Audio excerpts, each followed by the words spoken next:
A hidden lifestyle was uncovered that royal insiders claim would make King Henry VIII himself look modest.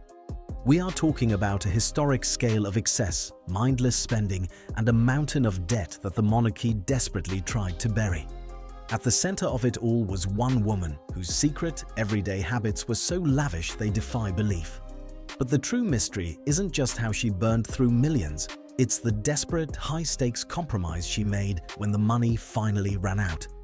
A twist so shocking it changed modern royal history forever. You'll want to stay tuned until the very end, because the final piece of evidence we're revealing uncovers a secret alliance that permanently shattered her legacy. If you love deep dives into the world's most guarded secrets, take a second to hit that subscribe button and join our community. Lean in, because this story gets darker by the minute. Imagine waking up at 4:30 in the morning, not to save a life, but to place watercress on ice for a woman who might not even wake up until late afternoon. Insiders say this was the daily reality for the household staff of Sarah Ferguson. Her lifestyle didn't just push the boundaries of royal luxury, it completely shattered them. Reports suggest her personal trainers and hairdressers were paid hundreds of pounds an hour just to stand around, waiting for hours on end until she finally emerged. It was a world where money flowed like water, and the word budget simply did not exist. But the sheer indulgence of her daily schedule was nothing compared to the staggering numbers running up behind the scenes. To understand the true scale of this excess, you have to look at the receipts. In a single frantic hour at Bloomingdale's, she reportedly dropped $25,000. On another occasion, a casual tea party for a crew of removal men racked up a bill of $4,000 just for champagne. She lived like a billionaire while her bank accounts were draining into the red. Neighbors noticed a massive 8-bedroom estate, complete with a chauffeur's flat, a tennis court, and a fleet of luxury vehicles. There was even a custom cupcake chef hired on the payroll because apparently standard royalty wasn't exclusive enough. Yet, while the public saw a bubbly, generous duchess handing out expensive gifts, a dark financial storm was brewing. The numbers simply didn't add up, and the debts were quietly spiraling into the millions. An internal audit allegedly revealed that her annual personal spending topped $1.1 million, including hundreds of thousands on gifts, parties, and flowers alone. Creditors were beginning to circle, sending increasingly urgent demands to the palace. She was living on borrowed time and borrowed money, completely in denial about the crash that was inevitably coming. But she wasn't just burning through her own funds. What she did next with a prominent American charity organization would shock even her closest allies, and it marks the exact moment the monarchy decided they had finally had enough. The most dangerous thing about a mountain of debt is the illusion that someone else will always pay the bill. For years, that is exactly how Sarah Ferguson operated. As her outstanding balances spiraled toward a staggering $5 million, the palace was forced to step in. Reports suggest that Queen Elizabeth II personally cleared multiple debts just to protect the family name, including a massive lump sum to a prestigious royal bank in the mid-90s. But royal patience has its absolute limits, and a bailout doesn't buy silence.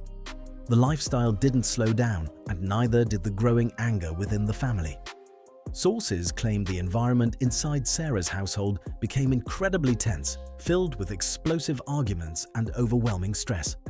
One former aide described terrifying car journeys where the atmosphere was entirely toxic, with frantic, loud calls echoing through the vehicle. Employees were pushed to their breaking point, watching an empire of credit slowly collapse from the inside. Yet, the warning signs were completely ignored. When a direct financial letter from the bank arrived at the estate, Sarah's reaction allegedly shocked the staff.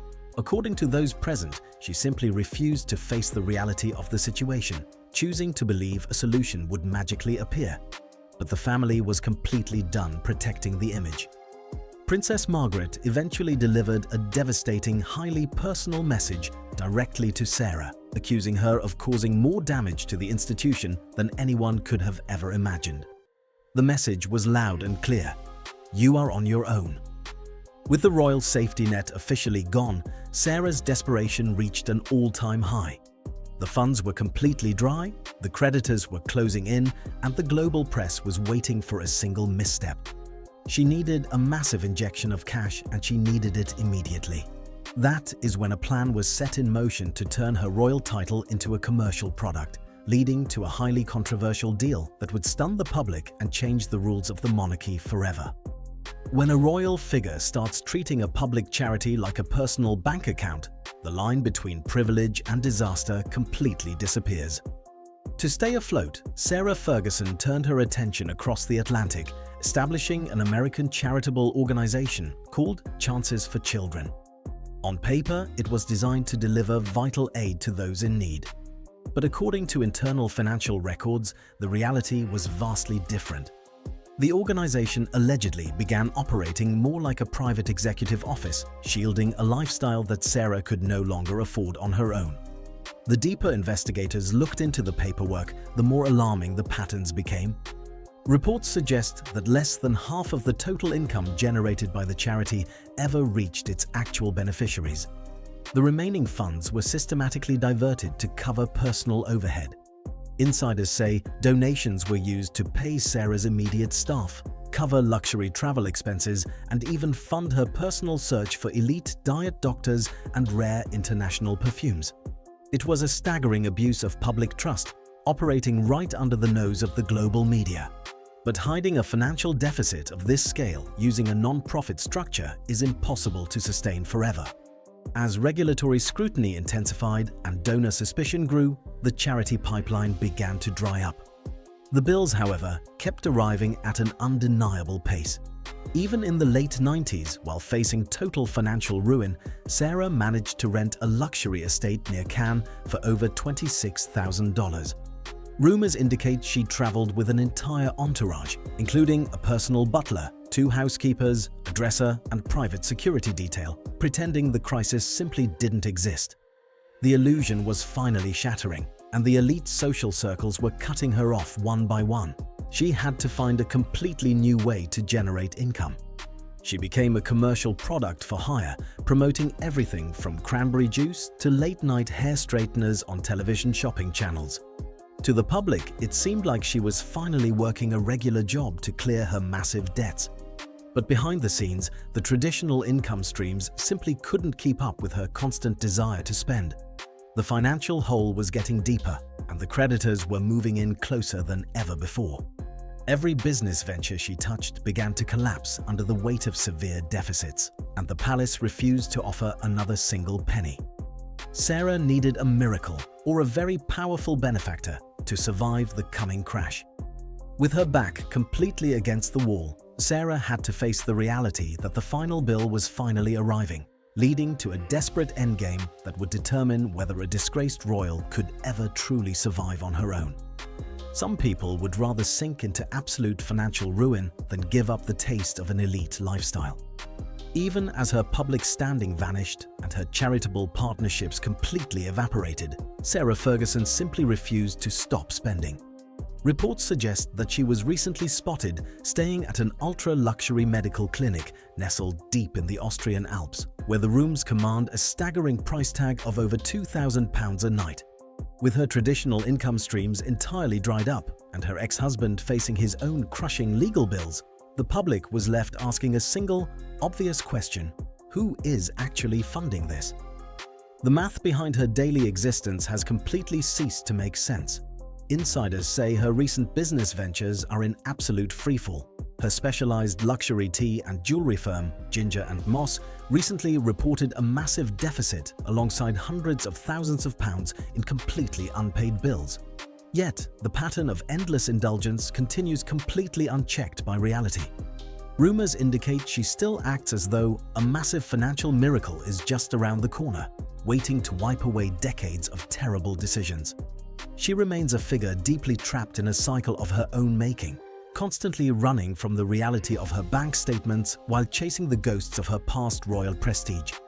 But the clock has officially run out, and the safety nets that once protected the House of York have been completely removed. What remains is the stark, cautionary tale of a woman who had the world at her feet, yet traded it all away for short-term luxury and a legacy of permanent exile. As the curtain finally falls on the Duchess of Greed, the ultimate cost of her historic excess is finally laid bare for the entire world to see. The ultimate cost of an unyielding appetite for luxury isn't measured in dollars or pounds, it is measured in total isolation. Sarah Ferguson began her journey as a breath of fresh air for a centuries-old institution, but she ended up trapped in a prison of her own making, chasing a lifestyle that simply no longer belonged to her. When you look past the opulent alpine clinics and the unpaid bills, you are left with a powerful reminder that even the most glittering crowns cannot outrun the reality of a final invoice. In the end, the crown didn't fail the Duchess. The Duchess simply spent her way right out of the fairy tale. If this deep dive into the hidden world of royal excess kept you glued to your screen, do not let the story end here. Hit that subscribe button right now, turn on notifications, and drop a comment below with your thoughts on the Duchess of Greed.